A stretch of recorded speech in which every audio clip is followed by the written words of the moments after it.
The warning lights flashed red across the cockpit, and Lieutenant Daniel Cross knew he was going down fast. The diplomatic shuttle had taken damage from a micrometeor storm, and now the engines were failing over an alien planet he had never visited. Before Silvara Prime stretched below him all purple forests and crystal cities. The elven homeworld was supposed to be peaceful, but Daniel figured crashing into someone's backyard was not the best way to make first contact. Eject, the computer voice repeated. Daniel pulled the handle and felt the explosive bolts fire launching him into the alien sky. The parachute deployed and he floated down, watching his shuttle spiral away and crash into a distant mountain range. At least nobody was in that, he thought. Then he looked down and realized he was falling directly toward what looked like a garden party. Hundreds of elves in fancy clothes gathered around tables covered with food and flowers, all of them looking up at him now with expressions of shock and confusion. "This is bad," Daniel muttered. "This is really bad." He tried to steer the parachute, but the wind had other ideas. It carried him right into the center of the gathering, and he landed hard on a marble pathway rolling, to absorb the impact and coming to a stop at someone's feet. Daniel looked up slowly. The woman standing over him was breathtaking. She had silver hair that fell past her waist, pointed ears that marked her as high-born, and eyes that glowed with a soft blue light. She wore simple white robes while everyone around her wore elaborate gowns and armor. Behind her stood 6 younger elven women, all armed, all watching Daniel with expressions that ranged from curiosity to hostility. The silver-haired woman tilted her head, studying Daniel like he was an interesting book that had fallen from the sky. "You are human," she said. Her voice was soft and calm. Daniel scrambled to his feet, brushing purple flower petals from his uniform. "Yes, ma'am, Lieutenant. Daniel Cross, Human Fleet." "My apologies for the dramatic entrance. My shuttle malfunctioned." The garden had gone completely silent, everyone staring at the human who had crashed their party. One of the 6 women behind the silver-haired lady stepped forward, her hand on her sword. "This is a restricted gathering, Mother. Only invited guests are permitted." Mother Daniel thought, "Oh no. Did I just crash on royalty?" The silver-haired woman raised a hand, gently stopping her daughter. "Peace, Kara." He clearly did not choose to land here. She turned back to Daniel, and something unexpected happened. She smiled. It was a small, gentle smile, but it transformed her face, making her look younger and somehow sad and happy at the same time. "I am Leanna," she said. "These are my daughters Kara Maya, Sophie Nicole Beth, and Grace." Daniel bowed awkwardly, trying to remember the proper protocol for meeting elven nobility. "Your Majesty, I apologize for interrupting your gathering." Leanna glanced around at the shocked guests and the overturned tables where Daniel's landing had scattered food and flowers. Then she looked back at him with that gentle smile. "Perhaps fate brought you here for a reason," she said. One of the other daughters, Maya, stepped forward. Her eyes narrowed. This was supposed to be Mother's first social gathering in 200 years. The nobles arranged it to introduce her to suitable companions. Daniel felt his face heat up. "Oh, this is a..." He paused, trying to find the right words. "A matchmaking event." "Precisely," Kara said coldly, "and you have ruined it." But Leanna was still watching Daniel with that curious expression. "Tell me, Lieutenant, why does a human warrior travel alone in a diplomatic shuttle? It was supposed to be a simple supply run." Daniel explained. "I volunteered because I wanted to see the galaxy. The real galaxy, not just the inside of military ships." "You seek beauty in a universe of war," Leanna said, understanding in her voice. Daniel nodded, surprised that she understood. "Yes, exactly." The other nobles began to murmur, some angry, some confused. One elderly elf in elaborate robes stepped forward. "Lady Leanna, this interruption is most improper. We should remove this human and continue with the planned introductions." Leanna looked at the gathered nobles, and Daniel saw something flicker in her eyes, something like disappointment or maybe relief. "I think," she said quietly, "that the gathering is concluded. Thank you all for coming." The nobles looked shocked. Mother Kara said, "You cannot." "I can," Leanna said with gentle firmness, "and I do." The nobles began to leave, some bowing to Leanna, others shooting angry glances at Daniel. The 6 daughters gathered around their mother, creating a protective barrier. Daniel stood awkwardly aware that he had just disrupted something important. I really am sorry, he said. I can leave. Wait for my rescue team somewhere else. Lyanna shook her head. No, you will stay, as my guest mother, all 6 daughters, said at once. Lyanna ignored them and gestured toward a stone bench. Near a fountain, said Lieutenant. We will wait for your people together and you will tell me about humans. Daniel looked at the 6 daughters who were all watching him with various levels of suspicion, then at Lyanna, who was walking toward the bench. With complete calm, he followed because refusing seemed rude, and also because something about Lyanna made him want to stay. She had a sadness around her that he recognized, the kind that came from carrying too much weight for too long. As he sat down, he noticed movement in the shadows beyond the garden. 6 enormous shapes with scales that caught the light like jewels. Dragons, Daniel said, his military training kicking in. Those are dragons. The daughters smiled for the first time. Yes, one of them, said our companions. Daniel counted 6 dragons, 6 daughters. That could not be coincidence. The largest dragon, a crimson beast the size of a house, moved closer. Its golden eyes fixed on Daniel. It made a low, rumbling sound that vibrated in his chest. Lyanna reached out and touched the dragon's snout. Gently. This is Ember, she said. He wants to know if you are dangerous. Daniel met the dragon's eyes and said, Honestly, I am dangerous when I need to be, but right now, I just want to understand. Ember rumbled. Again, this time the sound felt almost like approval. Lyanna sat beside Daniel on the bench, her daughters forming a protective half-circle around them. Now she said, Tell me your story, Lieutenant, and I will tell you mine. Daniel looked at this strange, beautiful woman who had just dismissed a party full of nobles to sit and talk with a random human soldier. He smiled and began to speak. Daniel talked and Lyanna listened with an attention that felt almost magical. She did not interrupt or judge, she just listened as he told her about Earth, about growing up in a colony that barely had enough food, about joining the military because it was the only way to see the stars. The 6 daughters stood guard around them, but Daniel noticed they were listening too, their expressions slowly shifting from suspicion to curiosity. Why did you become a soldier? Lyanna asked when Daniel paused. Daniel thought about lying, about giving some heroic answer, but something about Lyanna made him want to tell the truth. Because I was angry. He said, angry at how unfair everything was. Angry that some people had everything while others had nothing. I thought, if I became strong enough, I could fix things. And did you? Lyanna asked gently. Daniel laughed bitterly. No, I just learned that the universe is bigger and more complicated than I imagined. I fought in 3 wars, and I am still not sure what I fixed. Lyanna nodded slowly. I understand that feeling, she said. I have ruled my people for 300 years, and sometimes I wonder if anything I do matters. 300 years? Daniel repeated. He knew elves lived long, but hearing it out loud was different. Lyanna smiled sadly. Yes, I was young when I took the crown. My husband died in a war with the Shadow Fleet, and I raised our daughters alone. Daniel looked at the 6 women standing guard. They all had Lyanna's grace, but each one had a different energy. Kara was fierce, Maya was calculating. Sophie was thoughtful. Nicole was playful. Beth was quiet, and Grace was watchful. They protected their mother fiercely. Daniel could see that. You never remarried? Lyanna, Daniel asked, then caught himself. Sorry, that is too personal. Lyanna shook her head. No. It is a fair question. I chose not to remarry because I never found anyone who saw me. Not the crown. Not the power. Just me. Daniel understood that better than he wanted to admit. How many times had people seen his uniform instead of him? The dragon Ember moved closer and laid her massive head near Lyanna's feet. The other 5 dragons emerged from the shadows, each one matching one of the daughters in coloring. The red dragon is Kara's companion, Lyanna explained. The blue is Maya's, the green is Sophie's, the silver is Nicole's, the gold is Beth's, and the white is Grace's. And Ember? Daniel asked, gesturing to the crimson dragon. Ember is mine.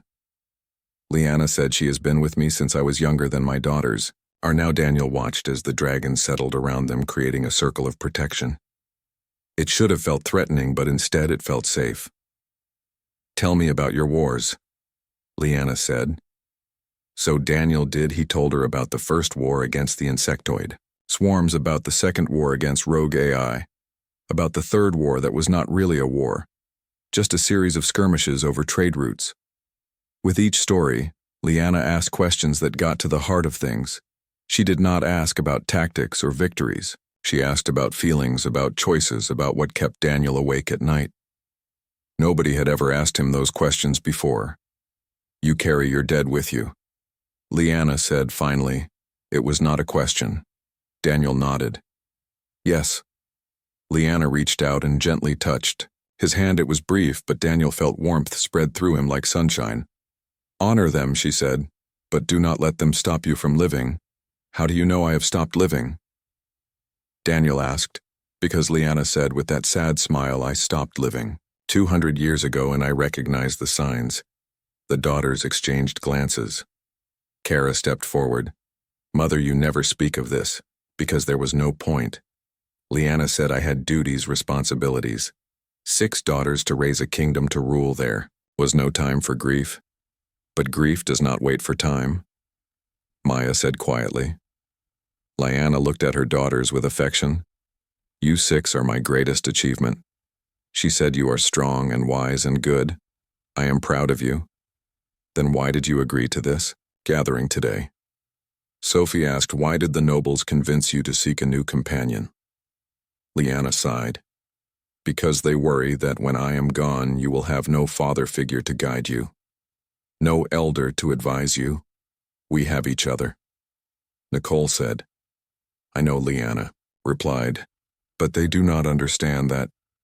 Daniel listened to this family talk and felt like an intruder, but Liana still held his hand loosely, as if she had forgotten it was there, or maybe as if she did not want to let go. Mother Beth said carefully, "Do you want a companion?" Liana was quiet for a long moment.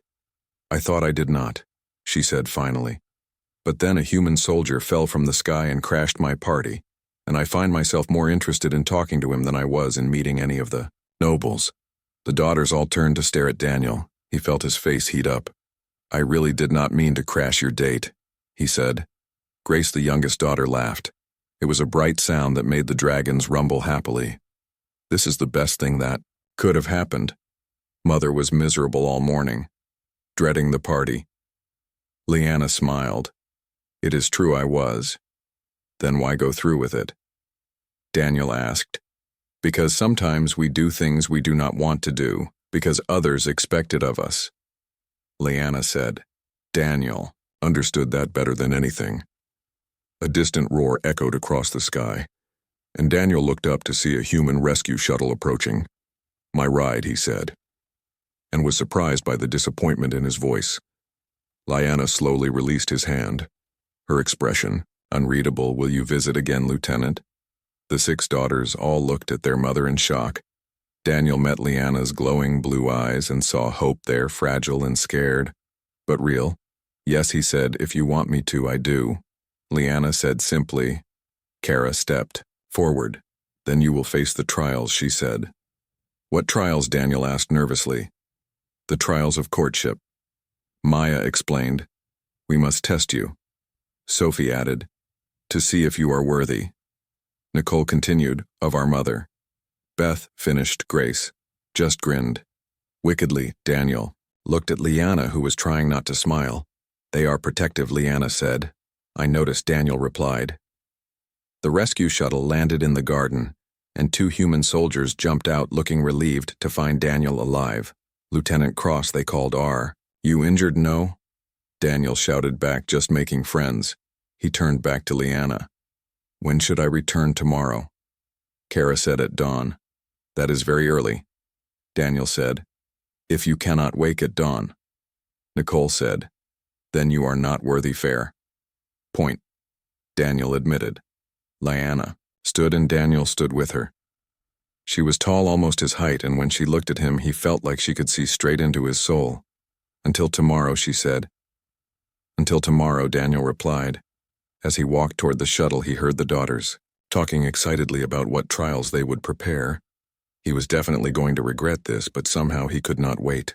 Daniel arrived at the Crystal Gardens before dawn because he was a soldier, and soldiers did not show up late, especially not when 6 warrior princesses were testing him to see if he was worthy of their mother. The gardens looked different in the pre-dawn darkness. The purple flowers seemed to glow faintly, and the crystals that gave the place its name caught starlight and threw it back in rainbow patterns. The 6 daughters were waiting for him along with their dragons. Lyanna was not there, and Daniel felt both relieved and disappointed. Kara stepped forward. She wore armor now, not the formal dress from yesterday, and she looked every bit the warrior princess. "You came," she said. "I said I would." Daniel replied, "Saying and doing are different things," Maya observed. She stood with her arms crossed, studying Daniel like a general studying a battlefield. "So what are these trials?" Daniel asked. Kara smiled. It was not a gentle smile like her mother's. It was the smile of someone who enjoyed a challenge. "There are 6 trials," she said. "One from each of us. Pass them all and you may court our mother. And if I fail," Daniel asked, "then you leave." Nicole said cheerfully, "And never return." "No pressure," then Daniel muttered. "The first trial is mine," Kara announced. "You must face me in combat." Daniel looked at the elven warrior who stood a head taller than him and probably had 300 years of fighting experience. "Hand to hand?" he asked hopefully. Kara laughed and drew her sword. "No lieutenant swords." Daniel did not have a sword. He had a standard issue plasma pistol and a combat knife. Sophie stepped forward and tossed him a blade courtesy of mother. She said she suspected Kara would choose this. Trial. Daniel caught the sword and tested its weight. It was lighter than human blades, but perfectly balanced. "I should tell you," Daniel said, "I am not that good with swords. Humans prefer guns." "Then you should have stayed in your shuttle." Kara replied and attacked. She was fast, impossibly fast. Her blade became a silver blur, and Daniel barely got his sword up in time to block the strike that would have taken his head off. Kara pressed the attack, driving Daniel backward across the garden. He blocked and dodged, using every bit of his military training. But he was outmatched, and they both knew it. "You fight defensively," Kara observed as she attacked. "You only react because I am trying not to die." Daniel gasped, blocking another strike. "A warrior who only defends has already lost," Kara said. Daniel knew she was right, so he did something desperate. When Kara struck high, he dropped low and swept her legs. Kara went down surprised, and Daniel rolled away, coming up with his sword ready. The daughters gasped, except Grace, who laughed delightedly. Kara stood up slowly, a grin spreading across her face. "You fight dirty," she said. "I fight to win." Daniel replied. Kara attacked again. But this time Daniel was ready. He used his smaller size to his advantage, staying inside her reach, where her longer blade was less effective. They fought across the garden, trading strikes, neither landing a serious blow. Daniel was sweating and breathing hard, but he kept going. Finally, Kara stepped back and lowered her sword. "Enough," she said. "You have courage, and you adapt quickly. You pass my trial." Daniel nearly collapsed with relief. Maya stepped forward immediately. "My trial is next," she said. Daniel groaned. "Can I have 5 minutes to breathe?" "No." Maya said, "My trial is simple. You must answer 3 questions truthfully." "That sounds easier than sword fighting," Daniel said. Maya smiled coldly. "We will see. First question, why do you want to court our mother?" Daniel thought carefully. "Because she makes me feel like I am more than just a soldier." He said, "She sees me not my uniform." Second question, Maya continued. "What do you fear most?" "Dying alone," Daniel answered without thinking, then felt his face heat up as he realized what he had admitted. The daughters exchanged glances. Third question, Maya said, "If you must choose between your duty to humanity and your love for our mother, which would you choose? That is not fair." Daniel protested. "Life is not fair," Maya replied. Daniel took a deep breath. "I hope I never have to make that choice," he said. "But if I did, I would try to find a way to honor both, because duty without love is empty and love without honor is selfish." Maya studied him for a long moment, then nodded. "Acceptable answer." "You pass."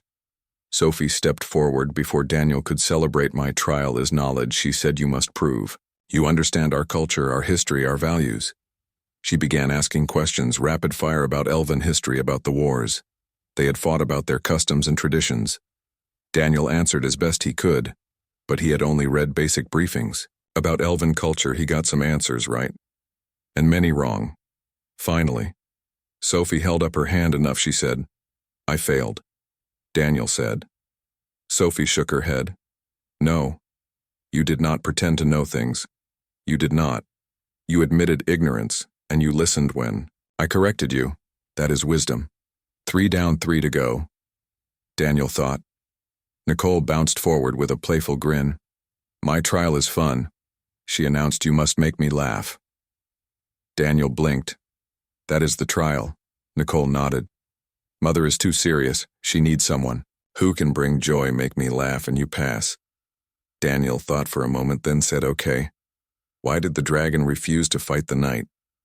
Why, Nicole asked eagerly. Because he did not want to get grilled, Daniel said with a straight face. There was a moment of silence, then Nicole burst out laughing. That was terrible. She gasped, "But I love it." "You pass." Beth stepped forward quietly. Her trial was different from the others. She simply said, "Sing," what Daniel asked. "Sing." Beth repeated, "Something that matters too." Daniel was not a singer, but he understood this was not about talent. It was about vulnerability. So he sang an old Earth song about missing home, about longing for connection. His voice cracked and he missed notes, but he sang from the heart when he finished. Beth had tears in her eyes. "You understand loss," she said. "You pass." Grace was the last daughter. She looked at Daniel with those watchful eyes and said, "My trial is trust. What do I have to do?" Daniel asked. "Nothing," Grace replied. "I have been watching you through all the trials, watching how you treat my sisters, how you speak about our mother. I have already decided." And Daniel asked nervously, "And you pass?" Grace said with a smile, "You are worthy." The 6 daughters stepped back and Kara called, "Out, mother, you may come out now." Lyanna emerged from behind a crystal tree. She wore simple robes again and her silver hair was loose around her shoulders. She looked nervous and hopeful. "You were watching, Daniel," said Lyanna. Nodded. "I needed to see how you handled my daughters. They are fierce and protective." "Did I pass?" Daniel asked. Lyanna walked toward him and the rising sun broke over the horizon, bathing the garden in golden light. "Yes," she said softly. "You passed. Then what happens now?" Daniel asked. "Now," Lyanna said, reaching for his hand, "we begin." The next 3 weeks passed like a dream. Daniel visited the crystal gardens every day, sometimes bringing reports to file as an excuse, sometimes just showing up because Lyanna had asked him to come. The 6 daughters watched their relationship grow. With a mixture of approval and protective concern, Kara still challenged Daniel to sparring matches. Maya asked him philosophical questions. Sophie taught him elven history. Nicole made sure he laughed. Beth listened when he needed to talk. And Grace simply observed everything. But it was the time with Lyanna that changed Daniel. She showed him the true Silvara Prime beyond the gardens, the ancient forests where trees sang in the wind, the crystal caves that held memories of her people, the floating islands where dragons were born. Daniel showed her human things too, pictures of Earth, videos of colony worlds, stories about human persistence and stubborn hope. They talked about everything and nothing, politics and poetry, war and peace, loneliness and connection. One evening they sat by a lake that reflected the 3 moons of Silvara Prime. The dragons rested nearby, and the daughters had given them privacy. Something that happened more often now. Lyanna was quiet, watching the moonlight on the water. "What are you thinking?" Daniel asked. "That I am afraid," Lyanna admitted. "Of what?" "Of this," she gestured between them, "of feeling alive again after so long." Daniel took her hand. "I am afraid too," he said. "Of what?" she asked, turning to face him. "Of not being enough," Daniel said. "You are an empress who has lived for centuries. I am just a soldier who will barely live a century if I am lucky." Lyanna squeezed his hand. "And I am afraid that you will realize I am not the person you think I am, that I am just lonely and selfish." Daniel pulled her closer. You are not selfish, he said. You are the least selfish person I have ever met. You carry the weight of an entire civilization. And you, Lyanna replied, carry the weight of protecting all humanity from threats they do not even know exist. We are both tired. Daniel, then let us be tired together, Daniel said. Lyanna leaned her head on his shoulder, and they sat in comfortable silence watching the moons. In the distance they heard laughter. The daughters were telling stories around a fire, the dragons adding rumbling commentary. Your daughters are amazing. Daniel said, they like you. Lyanna replied, that is rare. They have scared away every potential suitor I have met in 200 years. How many suitors was that? Daniel asked. 17. Lyanna said before today, and I am number 18, you are different. Lyanna said the others wanted the Empress, wanted the power, the prestige, the connection to an ancient bloodline. And what do I want? Daniel asked. Lyanna lifted her head and looked at him with those glowing blue eyes. You want me? She said, just me. Daniel cupped her face gently. Yes, he said. Just you.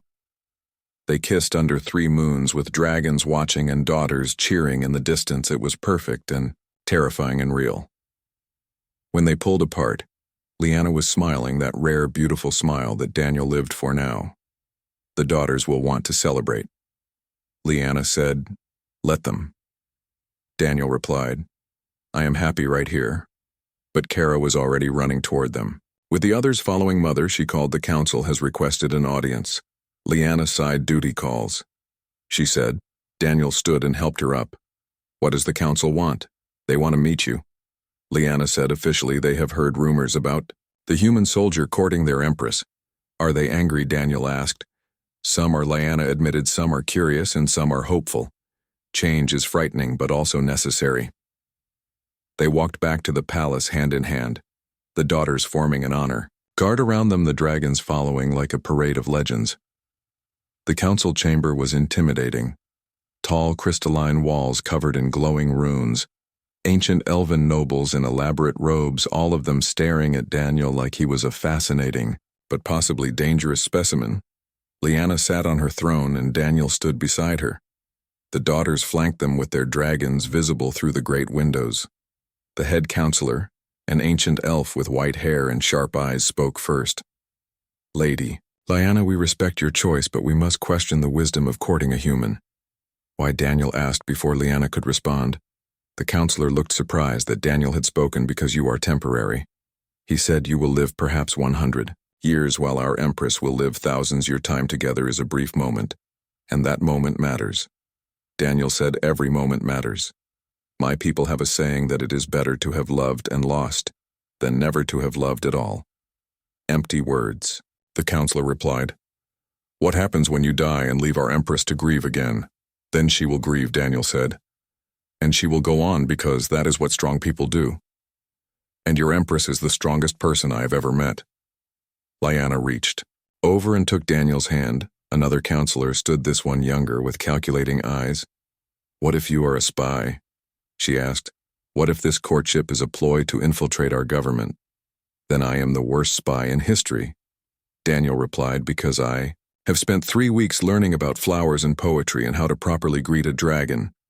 Several counselors smiled despite themselves. A third counselor spoke, his voice gentle. What do you offer? Our empress human. You have no wealth, no title. No power. I offer honesty. Daniel said. Loyalty, respect. I offer to listen when she is tired, to stand beside her when she is strong, to remind her that she is more than her crown. I offer my time, however much I have. The council murmured among themselves. Finally, the head counselor looked at Lyanna. And you, Lady Lyanna, what do you say? Lyanna stood, her voice clear and strong. I say that I have ruled alone for 200 years. I have made every decision with duty and wisdom and sacrifice, and I am tired of being alone. She looked at Daniel. I say that this human soldier sees me not as an empress but as a woman. I say that he makes me laugh and think and feel alive. I say that whether we have 1 year or 100 years together, it will be worth it. Daughters stepped forward as one. Our mother has given everything for our people. Kara said she deserves happiness, if Daniel brings her that happiness. Maya added. Then we support him. We have tested him. Sophie said, and found him worthy. He has courage. Nicole said he has heart. Beth added, he has honor. Grace finished. The 6 dragons roared their agreement, the sound shaking the crystal walls. The council looked at each other, then at Liana, then at Daniel. The head counselor sighed very well. He said, if the Empress and her daughters are united, we will not stand in the way. But know this, human. You carry not just the heart of our Empress, but the trust of our people. I understand, Daniel said, and I will honor that trust. The council dismissed them, and, as they left the chamber, Daniel felt the weight of what he had just accepted. He was courting an Empress, committing to a relationship that would end with his death long before hers. Liana must have sensed his thoughts because she squeezed his hand. Are you having second thoughts? She asked. No, Daniel said, just realizing how complicated this is. Life is complicated, Liana replied. Love even more so, but that does not make it less worthwhile. The daughters surrounded them, laughing and planning celebrations. The dragons flew overhead, and Daniel realized something important. He had found what he had been searching for. Not glory or purpose, but connection. He had found home. 6 months after crashing into Liana's life, Daniel faced his biggest challenge, yet the human fleet wanted him back. He sat in the communication room of the human embassy on Selvara Prime, staring at the message from his commanding officer, Lieutenant. Cross your extended leave is approved for another month, but then you must return to active duty. We need experienced officers. Liana found him there. She had a way of knowing when he needed her. Bad news, she asked. Sitting beside him, Daniel showed her. The message, they want me back, he said. Liana read it carefully, her expression calm. But Daniel had learned to read the tension in her shoulders, the way her glow dimmed slightly when she was worried. What will you do? She asked. I do not know, Daniel. Admitted, I am a soldier, it is what I do. But leaving you, leaving your daughters, the dragons, everything here, it feels like cutting out part of my soul. Then stay. Liana said simply, I cannot just abandon my duty. Daniel said, I am not asking you to abandon anything, Liana replied. I am asking you to choose. That is not fair, Daniel said, standing and pacing. Humans need soldiers. We are still new to the galaxy, still learning to defend ourselves, and my people needed an empress who was alive inside. Liana said quietly. But I gave them 200 years of empty duty. Is that what you want for yourself? Daniel stopped pacing, because she was right. He had been going through motions for years, fighting wars, because it was expected, winning battles, because that was what soldiers did, but never really living. The door burst open and the 6 daughters rushed in. We heard the news. Kara said, human communication is not very private. Nicole added, what are you going to do? Sophie asked. Daniel looked at these 6 warrior women who had become like sisters to him, who challenged him and protected him and made him better. I do not want to leave, he admitted, but I do not want to be the kind of man who abandons his responsibilities either. Then do not abandon them. Beth said, find another way. What other way? Daniel asked. Maya stepped forward. You are an experienced officer with knowledge of 3 alien wars. What if you became a liaison between the human fleet and the Elven Defense Forces? That is actually brilliant, Grace said. Daniel looked at Liana. Could that work? Liana smiled. I have been discussing this possibility with your human diplomats for the past month. She said I was waiting for the right time to tell you. You planned this? Daniel said. I hoped. Liana corrected. There is a difference. I hoped that you would choose to stay, and I wanted to make that choice easier. Daniel felt something tight in his chest. Loosen so I could stay here. Work as a military liaison? Yes, Liana said. And still serve your people, just in a different way. The daughters were grinning. Now we can keep him, Kara said. Mother gets to keep him. Sophie corrected. We all get to keep him. Nicole said happily. Daniel pulled Liana into his arms and kissed her. I choose you, he said. I choose this life. Liana held him tight. I am glad, she whispered. The daughters cheered, and somewhere outside the dragons roared their approval. The next week, Daniel officially transferred to the liaison position the human fleet was not entirely happy about, losing a good soldier. But they recognized the value of having someone who understood both human and elven military thinking. Daniel moved into the palace into rooms that connected to Liana's. It was strange at first, living in luxury after years of military barracks, but the daughters helped him adjust mostly by dragging him into their various activities. Kara taught him advanced sword fighting. Maya debated philosophy with him.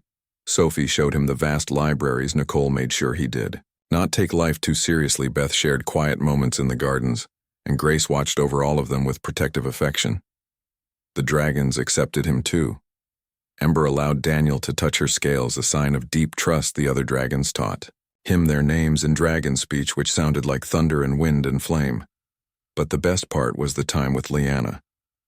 They fell into routines that felt like home morning walks in the Crystal Gardens, afternoon strategy sessions, where they discussed security issues, evening meals with the daughters, and nights talking under the stars. 3 months after Daniel made his choice, Liana called him to her private study. Her expression serious. Daniel came immediately worried. "Is something wrong, Liana?" "Took his hand. Sit with me," she said. They sat on a couch near the window that overlooked the gardens. "I have been thinking," Liana said, "about our future." Daniel felt nervous. "Go on. You are human," she said. "You will age and I will not. You will die and I will continue." "I know," Daniel said quietly. "We have always known this." Liana nodded. "But there might be another way," she said. "What way?" Daniel asked. "There is an ancient ritual." Liana explained, "Rarely used and dangerous. It can extend a human lifespan. Make you live as long as elves do." Daniel stared at her. "How long?" "Thousands of years," Liana said. "You would age slowly. You would be with me for centuries." "That sounds too good to be true." Daniel said. "What is the cost?" "The ritual requires dragon fire." Liana said, "Channeled through elven magic, it is painful and there is a risk you might not survive."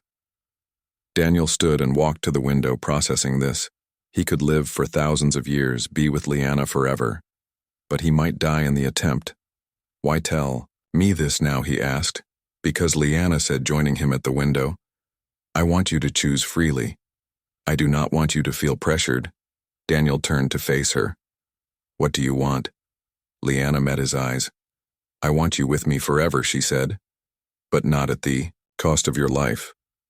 I would rather have you for 50 years than risk losing you." Now Daniel thought about his life before Liana. The loneliness, the sense that he was just existing. Then he thought about the past 6 months, the joy and connection and purpose. "If I do this ritual," he said, "and I survive, what happens? Then we have time." Liana said, "Time to build something beautiful. Time to face whatever challenges come. Time to just live." The daughters appeared in the doorway. They had obviously been listening. "We can help with the ritual," Kara said. "The dragons will participate." Maya added, "We have been researching it." Sophie said, "Because we want you to stay." Nicole finished, "Forever." Beth whispered, "All of us together." Grace said, Daniel looked at this family that had claimed him, the empress who loved him, the daughters who protected him, the dragons who accepted him. He thought about going back to his old life, fighting endless wars, growing old alone, dying with regrets. Then he thought about staying here, building a life full of love and purpose, growing old slowly surrounded by people who cared about him. It was not really a choice. "I will do the ritual," he said. Liana searched his face. "Are you certain?" Daniel took her hands. "Yes," he said. "I want forever, with you." Liana smiled and kissed him. "Then let us begin," she said. The ritual took place in the ancient dragon temple at the heart of Selvara Prime. The 6 daughters formed a circle around Daniel, chanting in Old Elven. The 6 dragons breathed fire, creating a pillar of flame that surrounded him without burning him. Liana stood at the center, holding Daniel's hands, channeling the dragon fire through elven magic into his human body. It hurt more than anything Daniel had ever experienced. His entire being felt like it was being torn apart and remade. But he held on, focusing on Liana's glowing eyes, on the daughters chanting, on the dragons roaring. Then suddenly, it was over. Daniel collapsed, and Leanna caught him. The daughters rushed forward, checking. The dragons rumbled with concern. Did it work? Daniel gasped. Leanna was crying tears of relief. Yes, she said it worked. Daniel looked at his hands. They looked the same, but he felt different, stronger, more alive. How long will I live? He asked. As long as I do, Leanna whispered. We have forever. The daughters cheered, the dragons roared, and Daniel pulled Leanna close. He had crashed into her life by accident, but now he would stay on purpose for all the years to come.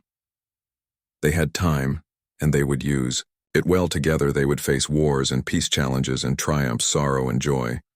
And through it all they would have each other. Daniel had been a soldier lost and searching, and he had found something better. He had found home.